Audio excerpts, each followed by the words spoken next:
So, you know how I get down. I spare nobody. So, with that being said, I wanted to do a Boss Richey video, but honestly, it ain't gonna matter. If you like Boss Richey, you're gonna like Boss Richey. If I was Boss Richey, after today, I would say nothing.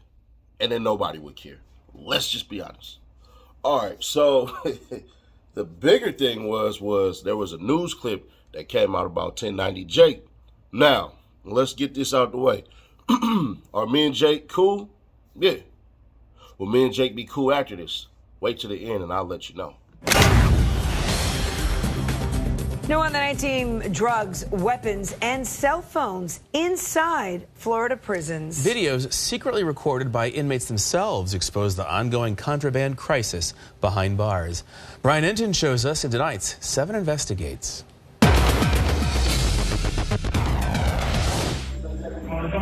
This is the crime scene right here. These videos are from inside Florida prisons.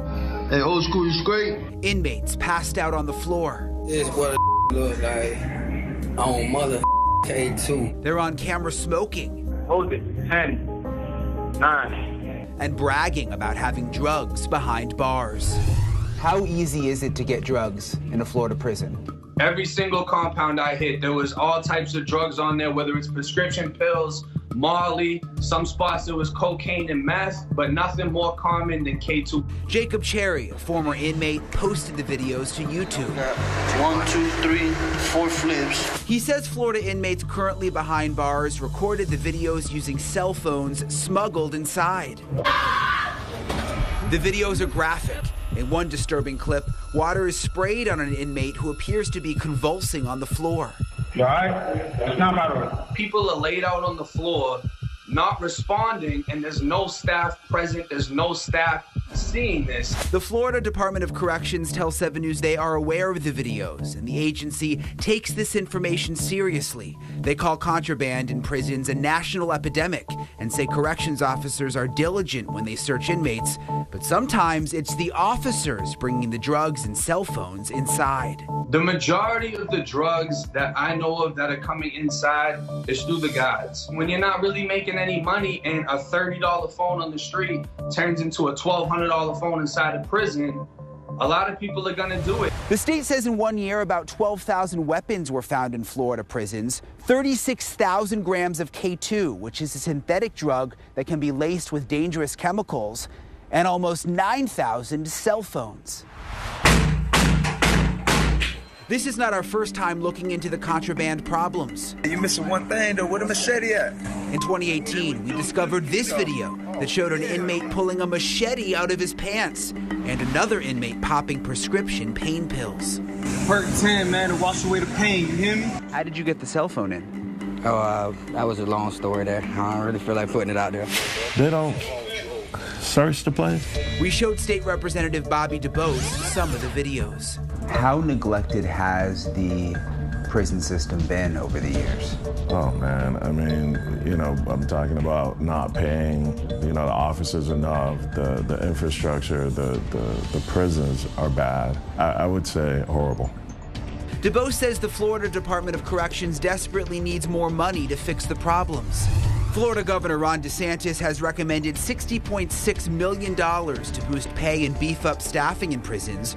Right now, the starting salary for a correctional officer is $33,500. Under the new plan, officers would get a $1,500 raise after 2 years and a $2,500 raise after 5 years. The hope is better pay will lead to better officers and less contraband. Brian Enton, 7 News. If you have something you'd like 7 to investigate, give us a call at the numbers on your screen or send an email to clue@WSVN. Now, my initial reaction is, what the hell, right? Now, what the hell is this? But there were a couple of things that I had noted during the video. One of the things was that it seemed like an expose on an inhumane documentary type of style. So it seemed like to me, hey, bro, he over here trying to get justice for these cats. Whether you believe it or not, I'm not here to tell y'all what to believe. I'm telling you what I do. So with that being said, there was that. But then I'm like, I'm not a prison dude. I've never been to prison. Ain't ever going to prison. Been to jail, I've been to juvie, but I ain't never been to prison. But I'm going to be honest with you. I start wondering to myself, was Jake the only one doing it since this was 3 years ago? And it turns out the whole prison genre did it, and do it to this day. All right, so what you're seeing is fresh out. That's my man Big Herc, fresh out of Sacramento. Drugs in prison, how easy it is to get them. Prison Talk 1.3. Now, I know Big Herc is physically imposing, so y'all not going to say nothing to Big Herc. Which drugs? Here you go. 5 ways drugs are smuggled in prison. Drugs, guns, women, cartels run Mexican prisons. This is 3 years ago. So, this is what I want to understand, right? We got a whole bunch of... That's crazy. I did watch that video. That's hella funny.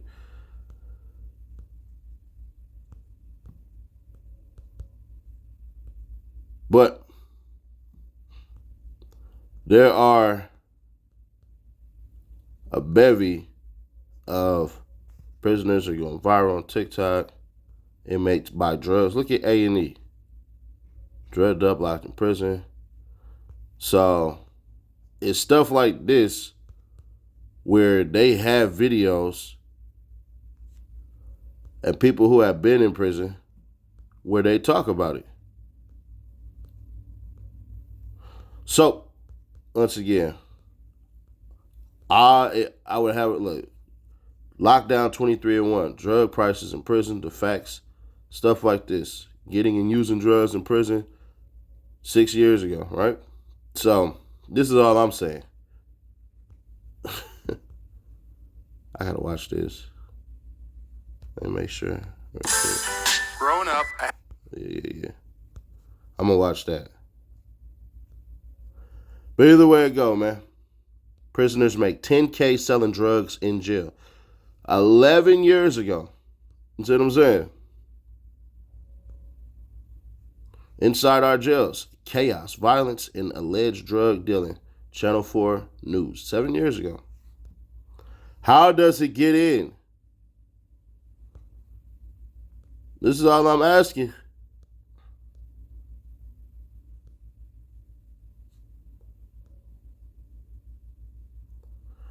So, once again, inmate body uncovers staffing woes and Georgia prison system. Prison guard. All right. So, basically, what I'm saying is, if he was the only one, then yeah, I would understand that part. But he ain't. And that's the thing. If he was the only one, then yeah, it'd be a problem. But there's 2 things that I factor in. One is, hey, bro, you basically got told to do that. Then the second thing was, everybody in the prison genre do it. Now, is it wrong? Is it right? That's on them. Now, if we flip it and reverse it, right? Yeah, all right. If somebody basically was in the streets, right, and then they jumped out of the streets, let's say they became, let's just say that they were no longer banging, right? Just no longer banging and all that stuff. And they say, yeah, man, we used to fight people, get shot at and everything like that. Man, on this block right here is where I got shot at. Man, we used to have fights and everything and blah, blah, blah and all this stuff. One, police already knew that. They already have gang tasks. We already have crash unit. So that's number 1. 2, ain't that what the rappers do all the time? I was in the streets running with the heat, holding on my meat, cracking my cheeks, right? That's what they be talking about. So, in all honesty, is me, Jake, gonna be cool after this? Yeah. Because it seemed like this was some stuff where Buddy was trying to help out and give voice to where the helpless at. And since I've seen countless people, y'all see A&E do it, y'all see all this stuff, y'all seen 23-1 do it and everything like that, and nobody had a problem with it, I gotta ask the question. If you ain't been to prison and you see everybody else in prison doing it, wouldn't you assume that's how they do it? But y'all seen K-Frog on there and everything like that. I ain't got no beef towards K-Frog or anything like that. I really don't. I don't. But Y'all seen him on there. He did it years before. So, yeah. Now, would I have done it? Nah, I can't say that I would unless I was paid. I ain't gonna hold you. If you gonna pay me, yeah, cool. Now, if I felt like, man, something is wrong and everything like that and all that, and you see me on camera trying to point out some injustices, then yeah, I would do that. If I felt like it's a true injustice, because y'all gotta remember that video, he said, man, dude over here convulsing and nobody's helping. There's a reason why they only showed the first part of the video and not the second part. So it is what it is. But Buddy walked the compounds and everything like that. So, hey, this is just my thoughts, but let me know y'all thoughts. If y'all not feeling it, y'all not feeling it. Some of y'all gonna be like, man, you should have did this and should have did that. I'm gonna keep it all the way authentic. If I felt any type of way, trust me, I'm not one to spare nobody. If you know me, you know me. There are people that are from this sandbox with me who have told on people and they cut off. We didn't extinguish them. Not in no illegal way. We just, hey, put them out. We ain't rocking with them. We done went the other way. But let me know your thoughts on this, because maybe y'all not feeling what I'm spilling. Maybe you understand or maybe you don't. But let me know your thoughts on this one. If you haven't subscribed by now, do me a solid one. Help a brother out. Subscribe, turn on that bell to stay notified. Tonight we'll definitely be going live. I know I said we'll be going live another day, but when y'all see this room setting, y'all know. And I probably will drop this drug rich snitch video later on. I got to do a little more typing and writing and looking up and searching and anything like that. But I'll catch you on the next one. Sound good? What's really hood when I'm through the hood? Nothing be said, we got it overstood. The team fed, yeah, it's really good. Put that on everything, bro, you're never good. What's really hood when I'm through the hood? Nothing be said, we got it overstood.